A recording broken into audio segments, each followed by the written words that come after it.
You look weak and tired. So much pollution around. I feel sick. But who are you? I'm Mark, an astronaut, and I have been sent on a space mission. Industrialization and technology have changed the environment. Let me take you on an environmental tour to show you why I feel choked and unwell. I will show you how various factors in the environment interact with each other and how human beings impact the environment. By the end of this lesson, you will be able to explain what an ecosystem is, identify the role of the producers, consumers, and the decomposers in the food chain, and list a few of the environmental problems caused by our negligence. The environment comprises the air you breathe, the water that covers the surface, the animals and the plants around you, and much more. The environment is made up of various ecosystems like gardens, lakes, forests, etc. An ecosystem is a place where living organisms and the non-living components of the environment interact with each other. All organisms, such as plants, animals, microorganisms, and human beings, as well as the physical surroundings, interact with each other and maintain a balance in nature. All these living organisms in an area interact with the non-living constituents of the environment, and such interaction is referred to as ecosystem. Thus, an ecosystem consists of biotic components comprising living organisms and abiotic components comprising physical factors like temperature, rainfall, wind, soil, and minerals. It looks wonderful from here. But are there any specific roles that each of these animals play in the ecosystem? Or do they all contribute equally to the ecosystem? Organisms in the ecosystem are grouped as producers, consumers, and decomposers based on the manner in which they sustain themselves in the environment. Producers are organisms that produce their own food without the help of any other organisms. They make their food from inorganic substances. They are also known as autotrophs. All green plants and certain blue-green algae, which can produce food by photosynthesis, come under this category. Consumers are organisms that cannot produce their own food and depend on producers for their food. Consumers are known as heterotrophs. They depend on autotrophs for their food. These organisms consume the food produced either directly from the producers or indirectly by feeding on other consumers. Consumers can be classified as herbivores, carnivores, omnivores, and parasites.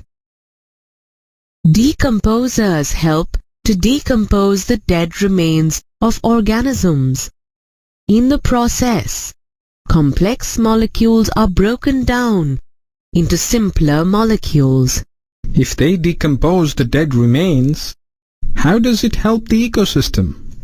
The decomposed material is used up by other organisms, primarily plants, as nutrients for their sustenance. Let me sum it up.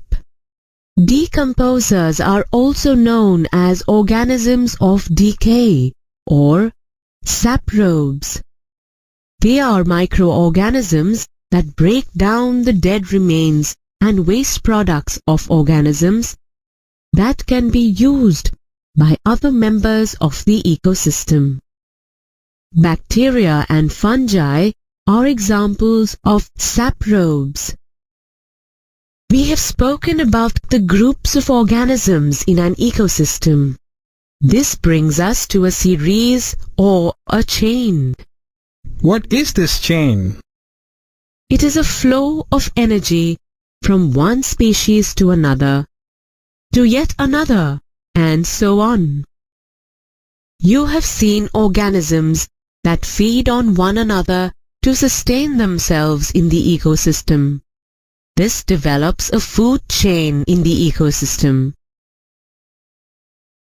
Food chains describes the feeding relationships between organisms within an ecosystem. Let us take this chart as an example. It depicts the different organisms that are connected in an ecosystem.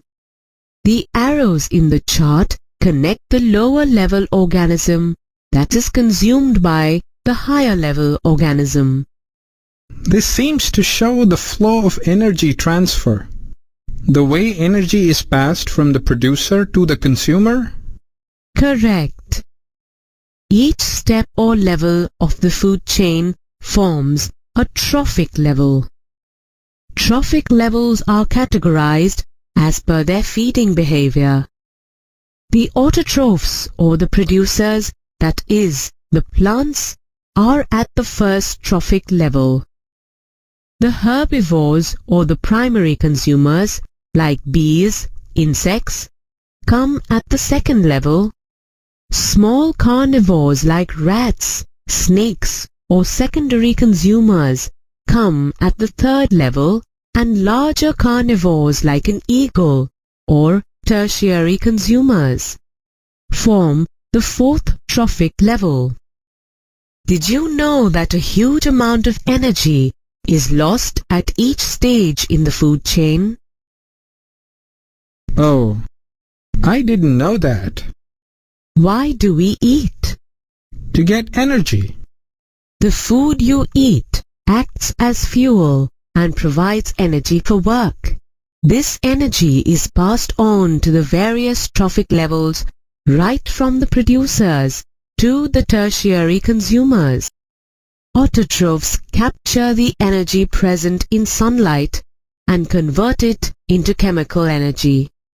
This energy supports all the activities of the living world. From the autotrophs, the energy through the food chain goes to the heterotrophs. So, when one form of energy is changed to another, some energy is lost to the environment in forms such as solid waste, movement energy, and heat energy, which cannot be used again. Therefore, only a small amount of energy is transferred to the next trophic level. So what is the amount of energy that is transferred from one trophic level to the next? The green plants in a terrestrial ecosystem capture about 1% of the energy of sunlight that falls on their leaves and converts it into food energy. When these green plants are eaten by primary consumers, a great deal of energy is lost as heat to the environment.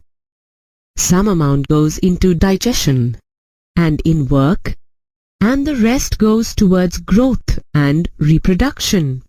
An average of 10% of the food eaten is turned into its own body and made available for the next level of consumers. Therefore, 10% can be taken as the average value for the amount of organic matter that reaches the next level of consumers. With only 10% of energy reaching the next level, isn't it difficult to manage the ecosystem? Well, it certainly limits the number of trophic levels in a food chain.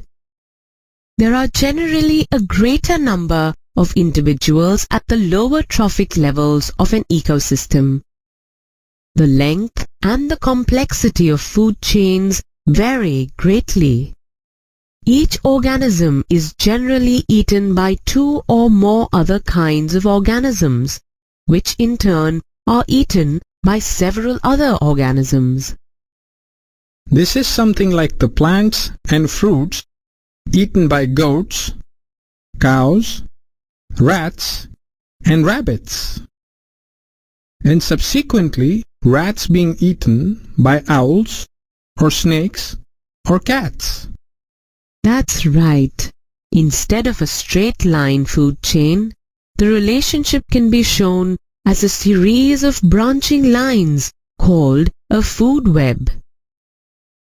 Did you know that unknowingly harmful chemicals can enter your body through the food chain? Oh, One of the reasons is the use of several pesticides and other chemicals to protect crops from diseases and pests. These chemicals are either washed down into the soil or into water bodies. These are absorbed from the soil by the plants along with water and minerals, and these are taken up by aquatic plants and animals from water bodies. This is one of the ways in which they enter the food chain. why isn't anything being done about it? As these chemicals are not degradable, these get accumulated progressively at each trophic level. As human beings occupy the top level in any food chain, the maximum concentration of these chemicals gets accumulated in your body. This phenomenon is known as biological magnification. Does this mean that my body is affected too? You are concerned with the chemicals entering your body, but not worried about the environment? You have been polluting the air, causing deforestation and acid rains, thereby not only endangering me and other living organisms, but also yourselves. This is why food grains such as wheat and rice, vegetables and fruits, and even meat contain varying amounts of pesticide residues. These residues cannot always be removed by washing or by other means. Let me show you how you have caused these environmental hazards. Though pure plastics have generally low toxicity and would pass through the digestive system without much ill effects, they are durable and non-biodegradable. But the manufacturing and burning of plastics can release toxic gases. Oh, I see. So plastics stay in the Earth's crust for a long time. But why are they not biodegradable? Can you digest stones? Of course not. Just like the enzymes in the stomach can act only on specific foods, the bacteria and saprobes can degrade only organic substances but not man-made plastics. Plastics can only be acted upon by physical processes like heat and pressure. Now I get it. The ozone is a molecule formed by 3 atoms of oxygen. The UV radiations at higher levels of atmosphere split atmospheric oxygen into free oxygen atoms. These free atoms combine with atmospheric oxygen and form ozone. There is an ozone layer in the stratosphere which acts as a natural sunblock and shields you from the UV radiations of the sun. Do you know what could happen if this shield is weak and the UV radiation penetrates through it? This radiation can cause damage to organisms. It is known to cause skin cancer in human beings. In the 1980s, it was discovered that the amount of ozone in the atmosphere had begun to drop sharply. This was linked to synthetic chemicals like chlorofluorocarbons, CFCs, which are used as refrigerants and in fire extinguishers. In 1987, the United Nations Environment Programme, UNEP, succeeded in forging an agreement to freeze CFC production at 1986 levels. That was a close call. You have been given many chances, but you never learn. Let's look at another hazard. Visit any town or city, and you are sure to find heaps of garbage or solid waste. The increased use of non-degradable items such as syringes, plastics, and polythene bags has resulted in much of your waste becoming non-biodegradable. What do you think will be the impact of these on the environment? We have grown tremendously in technology and lifestyle, but lost out on simple things. We have moved so far ahead that we can think of walking in space, but have lost our footing on Earth. Thanks for all the information and insight. I hope it has been useful to you. I only hope your mission was fruitful. Oh, this mission has been very enriching and thought-provoking too. Thanks. Once again. Bye. These are images of a terrestrial and an aquatic ecosystem. You can see that in both these ecosystems, the energy flow begins with the sun. In fact, the sun is the only source of energy for all ecosystems on Earth except for the deep-sea hydrothermal ecosystem, whose primary source of energy is the heat produced inside the Earth's crust. Of the sun's incident radiation, less than 50% is photosynthetically active radiation, or PAR, which is the spectral range of solar radiation that can be used by green plants for photosynthesis. However, in reality, plants utilize only about 2 to 10% of PAR, and incredibly, this small amount of energy sustains the whole world. In all ecosystems, the solar energy tapped by plants or producers is converted into chemical energy and is passed on to all other organisms. All organisms which are directly or indirectly dependent on producers for their food are known as consumers. Hence, there is a unidirectional flow of energy from the sun to producers and then to consumers. This flow of energy in the ecosystem can be depicted by a food chain, which also shows the interdependence of organisms. Here we can see that producers are food for herbivores, which in turn are food for primary carnivores. Likewise, primary carnivores are food for secondary carnivores. Thus, the energy of an organism in general does not remain inside it, but either flows to consumers or to decomposers when it dies. Now, in nature, there are two types of food chains: grazing food chain, or GFC, and detritus food chain, or DFC. Most ecosystems in nature follow the GFC. In a GFC, the energy flows from producers to grazing herbivores and finally to carnivores. Here we can see that the grass, deer, jackal and lion form a simple GFC. Another example of a GFC is an aquatic food chain comprising phytoplankton, zooplankton, small fish and large fish.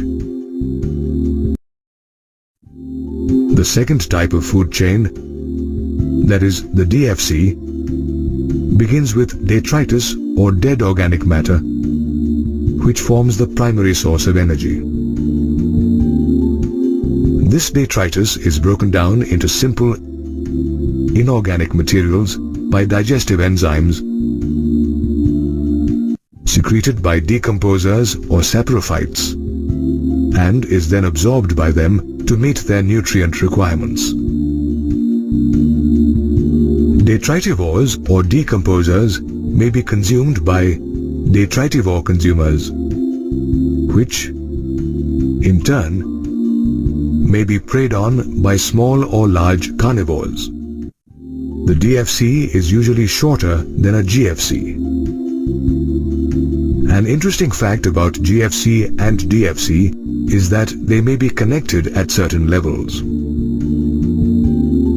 This happens when an organism belonging to the GFC dies and enters the DFC, or when omnivores such as crows prey on organisms from the DFC. Such interconnection of food chains leads to the formation of a food web. It is also seen that the GFC forms the main channel for energy flow in aquatic ecosystems, while in terrestrial ecosystems, most of the energy flows through the DFC. Now, all organisms in a food chain occupy a specific place in the ecosystem depending on their source of food and nutrition, which is known as their trophic level. Producers belong to the first trophic level, followed by herbivores and finally carnivores. Also, the amount of energy decreases in successive trophic levels, and organisms at each trophic level fulfill their energy requirements from organisms at the lower trophic level. In addition, each trophic level has a certain mass of living material at a particular time, known as standing crop. It is measured as the biomass or the mass of living organisms or the number in a unit area and is expressed either as fresh or dry weight. However, the number of trophic levels in a GFC is restricted and is anywhere between 3 and 5. This is because the transfer of energy follows a 10% law. That is, on average, only 10% of energy is transferred from one trophic level to another, while the rest is used up for metabolic activities of individuals or is lost as heat. Moreover, all ecosystems abide by the first and second laws of thermodynamics. This is because energy is being converted from one form to another as it is transferred from the sun to various organisms. In addition, the biosphere is continuously losing usable energy in the form of heat, thereby requiring the continuous supply of energy to organisms for the synthesis of molecules to resist the natural tendency of increasing disorderliness.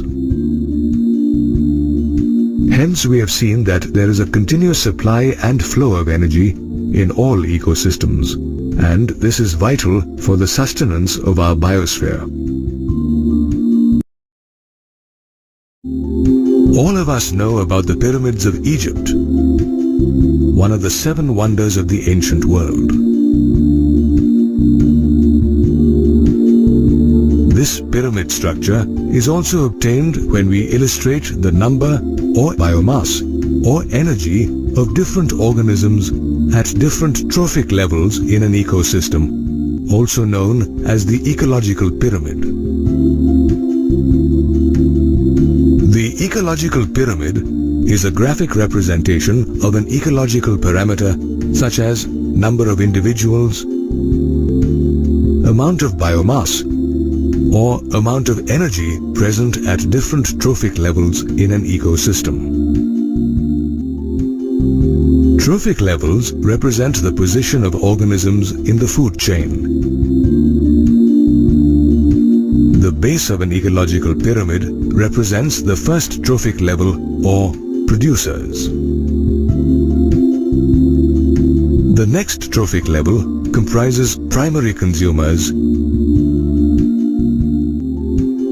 followed by secondary consumers, and finally tertiary consumers at the top. Each of these trophic levels represents a functional level and not a single species as such. Also, all the organisms at a particular trophic level must be considered for any calculation on number, biomass, or energy. For example, we need to consider all the organisms in trophic level 2, namely the grasshopper, mouse, and squirrel, for any calculations on number, biomass, or energy. This is because our generalizations will be invalid if we consider only a few organisms at any trophic level. However, it is also possible that a given organism simultaneously occupies more than one trophic level in the same ecosystem. For example, when a pigeon consumes grains and fruits, it is a primary consumer. Conversely, when the same pigeon consumes worms and insects, it becomes a secondary consumer. Based on the types of parameters used, ecological pyramids are of 3 types: pyramid of numbers, pyramid of biomass, and pyramid of energy. A pyramid of numbers is a graphic representation of the number of individuals per unit area present at various trophic levels in an ecosystem, and its shape varies from one ecosystem to another. For example, in grassland or pond ecosystems, there are a large number of autotrophs or producers per unit area.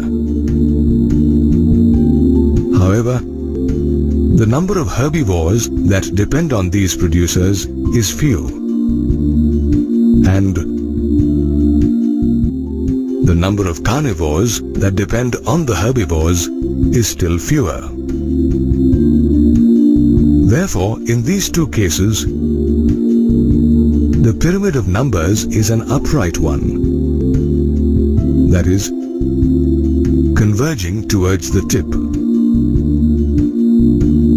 Now, in a parasitic food chain like the one shown in the image, a single large tree is supplying food to a large number of herbivorous birds. These herbivorous birds, in turn, are food for a still larger population of ectoparasites, on which a large number of hyperparasites depend. Therefore, in this case, the pyramid of numbers is inverted. Now, consider a third case. where a single large tree provides food to a large number of herbivorous birds. These birds, in turn, are a source of food for carnivorous birds like eagles and kites, which are fewer in number, and hence the pyramid is spindle-shaped, that is, broader in the center and narrow above and below. Now, let's learn about the pyramid of biomass, which is a graphic representation of biomass present per unit area in each trophic level in an ecosystem. In a terrestrial ecosystem, producers have maximum biomass, which decreases progressively from lower to higher trophic levels. Therefore, the pyramid of biomass in a terrestrial ecosystem is always an upright one. On the other hand, the pyramid of biomass in an aquatic ecosystem is either inverted or spindle-shaped. For example, in the food chain shown in the image, the biomass of carnivorous fish is greater than herbivorous fish, and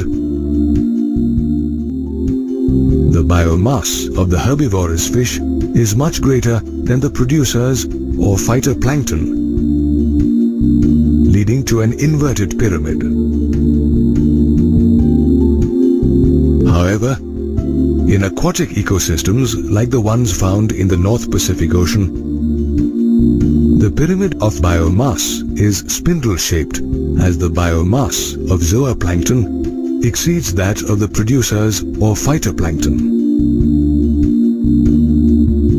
while the biomass of primary and secondary carnivores such as herring and sea lion gradually decreases as they are fewer in number compared to the zooplankton.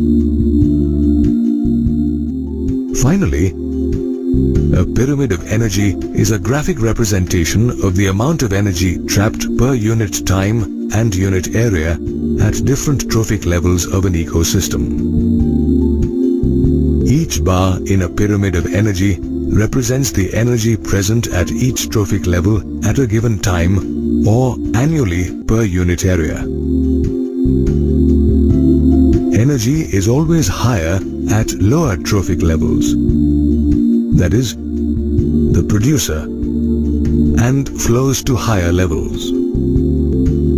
Moreover, some energy is used for the metabolic activities of organisms, and some energy is dissipated as heat in the process. That is why a pyramid of energy is always upright and never inverted. An ecological pyramid also has certain limitations. For instance, it always considers a simple food chain which doesn't exist in nature. Moreover, it doesn't consider a food web and does not take into account species that exist simultaneously at two or more trophic levels.